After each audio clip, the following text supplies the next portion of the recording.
Assalamualaikum warahmatullahi wabarakatuh. Selamat siang. Jumpa lagi bersama saya Ivan Faisal Afandi di KBS Channel Podcast Jelas Tapi Kelas.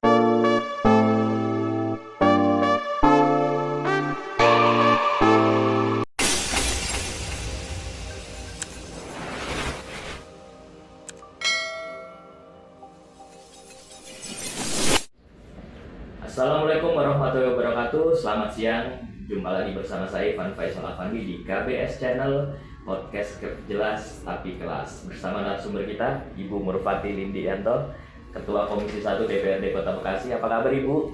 Baik, kabar baik. Kabar baik ya Bu. Kali ini kita akan membahas beberapa tema ya Bu yang menarik ya. Salah satunya terkait PTSL, kemudian mungkin juga berkaitan dengan pemerintahan dan termasuk yang lagi hangat itu tentang tenaga kerja honorer ya Bu, terutama untuk kategori R4 dan R3 ya Bu, yang kemarin waktu ada pengangkatan P3K belum sempat terangkat.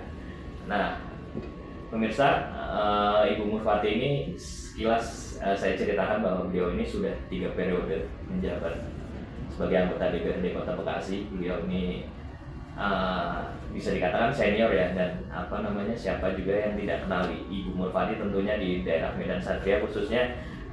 Beliau ini sangat concern terhadap persoalan-persoalan kerakyatan dan persoalan di masyarakat. Bu, bicara tentang PTSL ya Bu, saat ini kan tengah digencarkan ya Bu oleh Badan Pertanahan Nasional cabang Kota Bekasi. Nah, Ibu melihat sejauh ini progresnya seperti apa ya? Ya, kalau untuk PTSL untuk Kota Bekasi memang progresnya sudah bagus ya, berjalan lancar. Sementara ini baru ada 5.000 lembar yang diperuntukkan untuk masyarakat. Nah, itu juga meliputi 3 kecamatan, yaitu Jati Asih, Kecamatan Medan Satria, dan Bekasi Timur. Bekasi Timur. Nah, sasaran program ini seperti apa Bu?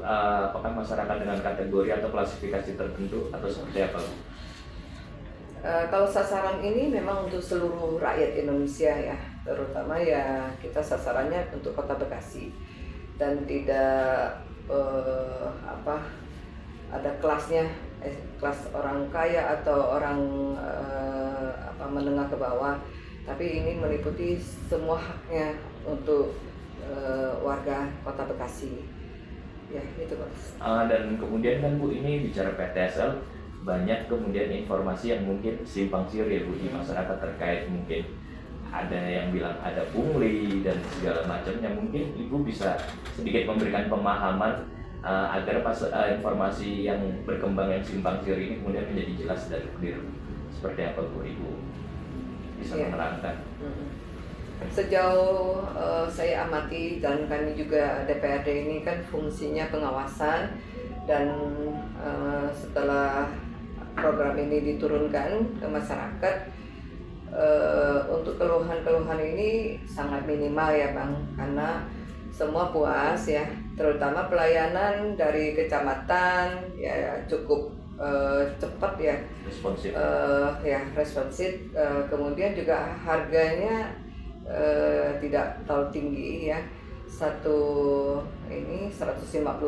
per sertifikat, dan mereka ini terlayani dengan cepat dan juga baik, dan tidak ada keluhan sih. Tidak ada keluhan.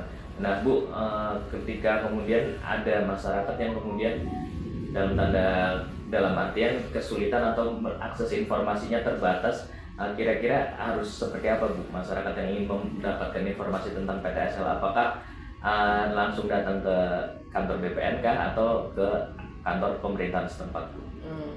Ya, kalau ini program PTSL memang sudah disampaikan untuk sosialisasi ke RW, kemudian ke kelurahan dan kecamatan.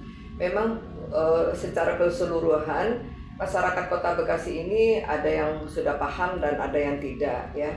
Jadi untuk kesempatan ini saya jelaskan ya, untuk mengurus PTSL ini memang harganya 150.000 ya. Tapi nanti ada perkembangan, misalnya satu akta jual beli itu masih belum dipecah, ya masih milik keluarga, jadi itu memang mesti dipecah dulu. Nah, kalau dipecah dulu ada anggaran-anggaran tertentu. Nah, itu juga akan dibimbing dari pihak petugas kecamatan, Bang. Ya, jadi tidak harganya 150.000 itu hanya 150.000 itu tidak. Jadi memang kalau ada pecahan ya akta jual beli itu masih milik satu keluarga atau warisan, ya itu akan ada anggaran yang timbul, ya. Ya itu. Jadi itu memang konsekuensi ya Bu. Sudah bagian yang resminya memang seperti itu ya Bu. Jadi kalau ada orang menyebut itu pungli tidak benar ya Bu, artinya ya Bu ya. Nah Bu, kemudian kan mungkin karena ada beberapa masyarakat yang mungkin tidak untuk mengurus sendiri, itu mungkin ada keterbatasan waktu, kemudian juga mungkin malas atau ribet gitu kan kemudian kadang ada pihak-pihak yang menawarkan untuk membantu mengurus nih Bu.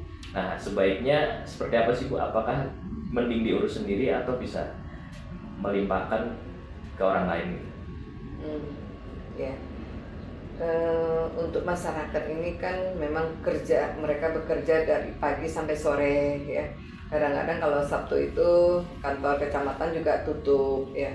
Jadi kalau minta diurusin ya mungkin dari keluarga sendiri ya. Dan kalau diurus ya biasanya mereka tidak minta apa-apa ya, hanya minta ongkos jalan. Ya misalnya naik motor ke sana berapa, naik Grabnya berapa gitu kan, ya itu ya urusan masyarakat dengan orang yang ditugaskan ya. Kalau saya sendiri ya menghimbau kepada masyarakat lebih baik untuk urus sendiri, karena kenapa, ada kekurangan surat-surat itu kan bisa langsung dilengkapin ya. Kalau misalnya meminta tolong ke saudaranya atau siapa kan lama ya, nanti bisa tertunda 1 hari 2 hari, itu kan waktunya sangat sayang. Dan saya juga tegaskan satu kali lagi ya, kalau untuk pengurusan PTSL ini ya, kalau misalnya akta jual belinya itu milik satu orang ya, misalnya milik Pak Amir ya, dan itu udah bisa langsung disertifikatkan ya, jadi tidak perlu pecah waris ya atau apa ya. Jadi itu memang tetap harganya 150.000 ya. Jadi misalnya Pak Amir berniat untuk sertifikatkan tanah tersebut, langsung itu ya, tidak perlu terlalu banyak masalah ya yang timbul.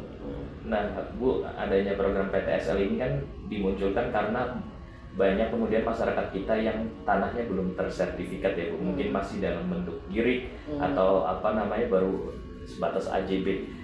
Dengan program PTSL ini Bu, kemudian himbauan Ibu kepada masyarakat seperti apa Bu? Apakah ini waktunya untuk memanfaatkan semaksimal mungkin atau seperti apa pesannya untuk masyarakat Kota Bekasi?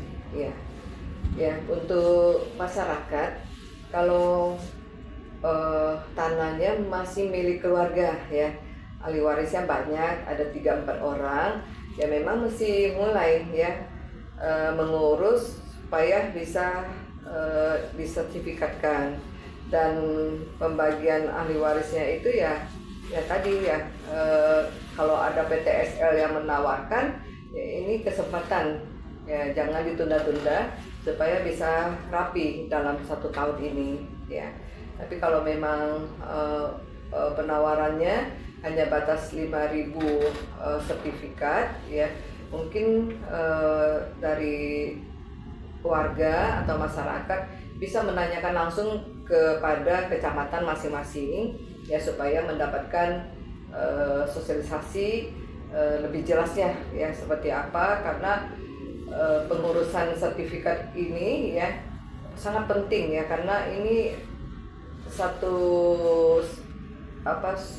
bukti kita memiliki tanah tersebut ya. Kalau misalnya masih akta jual beli atau apalagi tanah tersebut lama tidak digunakan ya, nah itu takutnya bisa disalahgunakan dari pihak lain ya.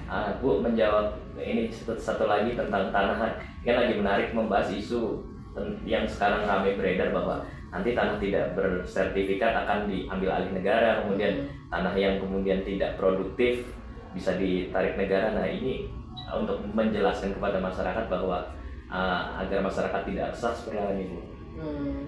Ya, kalau selama ini kan ada isu-isu ya bahwa kalau tanahnya tidak disertifikatkan nanti akan diambil ahli ya dari negara, itu jelas tidak ya Pak Bang, karena negara ini memberikan kesempatan ya sampai clear ya, sampai masyarakat itu punya sertifikat. Jadi kalau misalnya masih bentuknya girik atau jual beli ya tidak semata bisa diambil dari negara, itu tidak ya. Jadi dipertegas bahwa masyarakat tidak usah takut ya bahwa itu akan diambil alih dari negara kalau tanahnya tidak bentuk sertifikat, itu tidak ya. Cuma kami menyarankan ya dari pihak pemerintah ya untuk segera sertifikatkan. Sertifikat ini mengurangi ya atau mencegah sengketa antar tanah sebelah ya dan tanah sebelahnya lagi. Kalau ada sertifikat itu udah jelas hak kepemilihannya itu udah jelas banget itu ya. Oke, menarik sekali pemirsa bincang kita tentang pertanahan.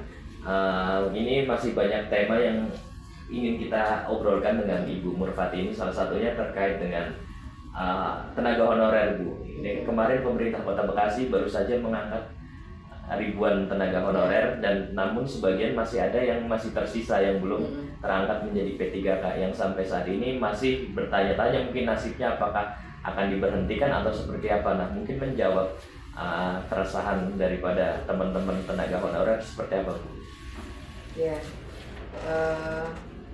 kami sudah mencoba juga dari Komisi 1 ini rapat dengan dinas terkait ya, terutama dinas kepegawaian ya, dan jawabannya memang menunggu program selanjutnya dari pemerintah pusat ya.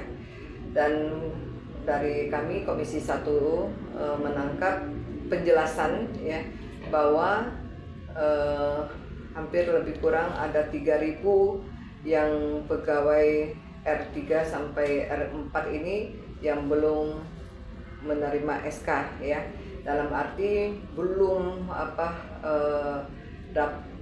dapat kesempatan ya untuk masuk sebagai P3K ya.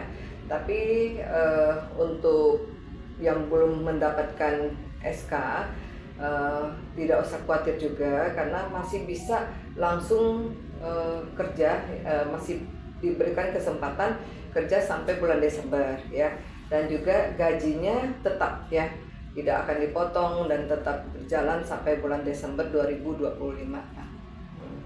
Nah harapannya untuk pemerintah Kota Bekasi sendiri seperti apa? Apakah ya